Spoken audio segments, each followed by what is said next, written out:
You see, Extinction Rebellion see the world the right way. They see that normal represents a gradual and inexorable decline into destruction. This normal life that we often enjoy is not an unchanging, steady, steadfast thing. It is in actual fact a slow and unconscious decline into crisis. And our greatest need in normal times is to see the crisis that we are in. The reason nothing changes is because I don't want to change. Today we're talking about the Lord's command to take up our cross and follow Him. Now, we've already learnt the fact that Jesus' commands are not just a nice theory. They're not just the window dressing on Christianity.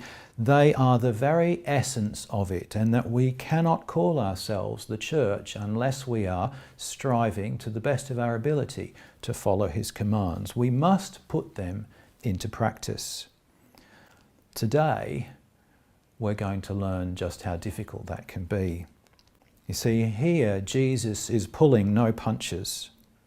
And if we're not challenged by this particular command, then I have to say, friends, we're not paying attention. You see, when Jesus says, carry your cross and follow Him, we realise that the cross, which was Jesus' burden, was the very instrument that was used to put Him to death. So how does it apply to us today? We've already talked about our hopes and dreams this morning. And I think we live in a time of hope. Just think about all the things you're seeing and hearing around you over the last week or so. We've had a situation where lives have been under threat. We have experienced panic.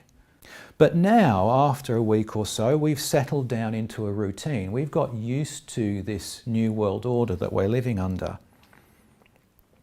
And around the world, as we look at what we've done, we've made some dramatic changes to the way that we live. Things that we could never have imagined might be possible are happening.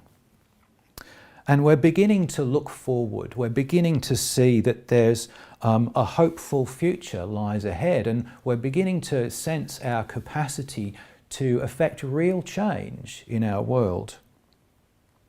So here's just one example. You might recognise this young lady, Greta Thunberg. Several months ago, in addressing the UN and addressing the world, she called for an end to air travel. And you know, at the time, that seemed like a ridiculous ask. Yet, today, there are very few planes in the air. And in fact, I read during the week that some environmental agencies are saying that as a result of that, we are going to see a 10% drop in our greenhouse emissions this year. And that's startling. Something we could never have imagined would take place. So we start thinking, what will life look like when we get through this? I want to share with you my light bulb moment over the last couple of weeks.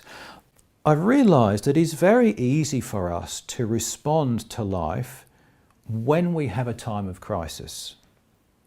It's very easy for us to realise that the situation that we are in crisis we don't enjoy. We know what it is we want to get back to, and so then it's very easy to imagine the steps to get back to it. It's much less easy to respond to life, and it's much less easy to put our hopes and dreams in practice in normal life, because in normal life we're comfortable. We have a status quo, and it lulls us into the sense that everything is okay, there's nothing to worry about, no action is required. And it can be very difficult to hold those hopes and dreams, those visions for the future in our mind when that is the case. And it's true of leadership, and it's true of everyday people. Then every crisis we see that great leadership emerges, and we see that great humanity emerges as well. We seem to need these times of crisis for us to make radical change in our lives. Got a couple of examples for you. Winston Churchill, widely regarded as the greatest British Prime Minister of all time. Now, of course, Winston Churchill was Prime Minister twice in his career.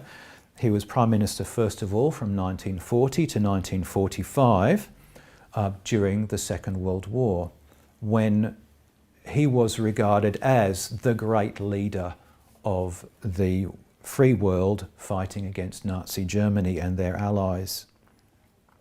But he was also Prime Minister from 1951 to 1955. Now, if you're like me and you've seen a television series like The Crown, you'll realise that that second time as Prime Minister was not a good one. And here we have that illustration that in times of great crisis, great leadership emerges, but that leadership is a much, much harder deal when times are what we might call normal.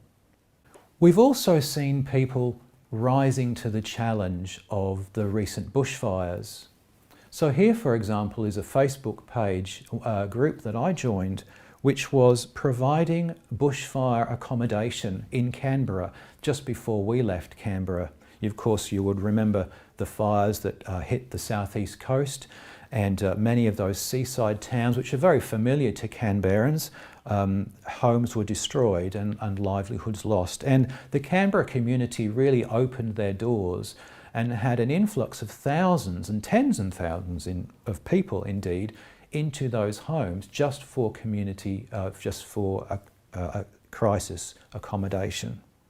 And also in our own time, I'm aware of this group, the Kindness Pandemic, where people are not wanting to hear the bad news all the time, but they're wanting to show that there is good news about, that there is kindness about, that there is great humanity to be celebrated in these very difficult times.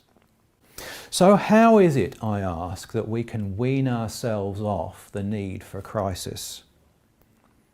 Well, I think there are two things. I think firstly, we do need a vision of a better future. But then I think we also need to see the crisis of our own normality. You see, in reality, this normal life that we often enjoy is not an unchanging, steady, steadfast thing. It is in actual fact a slow and unconscious decline into crisis. And our greatest need in normal times is to see the crisis that we are in. Jesus says these words, "Enter through the narrow gate, for wide is the gate and broad is the road that leads to destruction, and many enter through it. But small is the gate and narrow the road that leads to life, and only a few find it." Let me give you two examples. La Belle Époque, which means the beautiful era. This is a period of history at the end of the 19th century and the beginning of the 20th century, a time of great prosperity, a time of comfort, and a time of complacency indeed, in which the seeds of the two world wars were planted. A second example is Extinction Rebellion. I wonder if you've heard of this group. On their website we see these words, "We are facing an unprecedented global climate emergency. The government has failed to protect us to survive. It's going to take everything we've got." You see, Extinction Rebellion see the world the right way. They see that normal represents a gradual and inexorable decline into destruction. Now, their understanding is an external one, a natural one, but it is an excellent example of how we need to see our own spiritual lives. We need a vision of a brighter future, and we need the absolute conviction of the crisis of normality. You see, that absolute conviction of the crisis of normality is the cross that we are to bear. And the brighter future is following the Lord. take up my cross, take up your cross, and follow me. It's interesting in the Gospels when Jesus says those words, in both Luke's Gospel and Matthew's Gospel, he says it twice. Here they are. This is the Luke's Gospel, chapter 9 version. Whoever wants to be my disciple must deny themselves and take up their cross daily and follow me. In New Church understanding, that cross is what Swedenborg terms the proprium. It is our selfhood. And it is in the self that we find our greatest resistance, our greatest inertia. We are our own worst enemies. The reason nothing changes is because I don't want to change. And it is up to us to put in the effort, to pick that selfhood up and to make it move. Now in Luke chapter 9, it's followed with these words, "For whoever wants to save their life will lose it, but whoever loses their life for me will save it." You see, our natural tendency is always to put our own needs and desires first, before those of others. And yet the way to salvation, the very means by which we enter heaven, is to do the exact opposite of that tendency. It is to put the needs of others first. And what that does is it recognizes that I have my own needs and I seek to fulfill them, but my most desperate need is actually to serve and to be of use. Now, if we turn to Luke 14, we have some very challenging words here.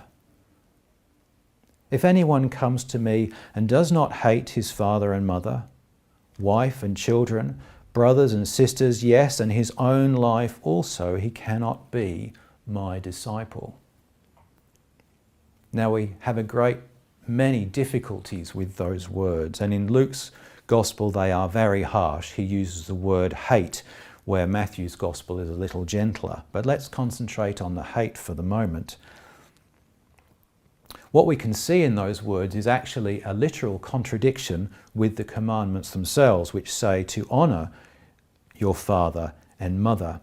And so the only solution to that, friends, is a deeper understanding of these words. Father and mother in this context represents not the people who raised us, who gave birth to us and brought us up in their homes. This is the father and mother within us. This is our own heredity. This is the ingrained tendencies we have to certain ways of thinking and acting, and those are the tendencies that stand in our way of the goals we claim we cherish. You see, these are challenging words,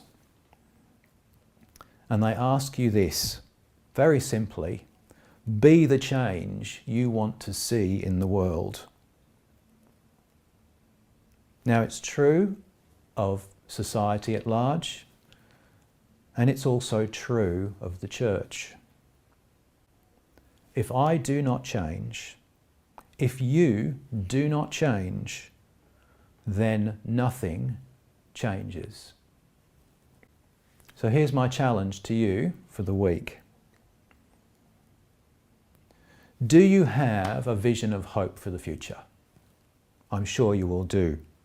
I'd encourage you to write it down, spell it out in as much detail as you can muster. Then ask yourself, what is it I must do to bring that to reality? And what is it that I must give up? Not what the government should do, not what my neighbours must do, but what I must do. Then I want you to count the cost. What will it cost you to change? What will you lose? What do you need to let go of? Now, you probably won't find that too hard, because your own selfhood will tell you the things that you treasure that you do not wish to let go of. So you'll be able to write those down fairly easily. But then I also want you to ask what it will cost you not to change. What would happen if you did take the easy road of normal life? One way you can do that is to look at your past. Where has your normal life got you to now? And were you then to continue it, if you extrapolate that out, where do you believe you will end up? If nothing changes, where will you go? Where will you be? And then finally, I want you to hear the Lord's words of encouragement. And this comes from Matthew chapter 11. Come to me, all you who are weary and burdened, and I will give you rest. Take my yoke upon you and learn from me, for I am gentle and humble in heart, and you will find rest for your souls. For my yoke is easy and my burden is light.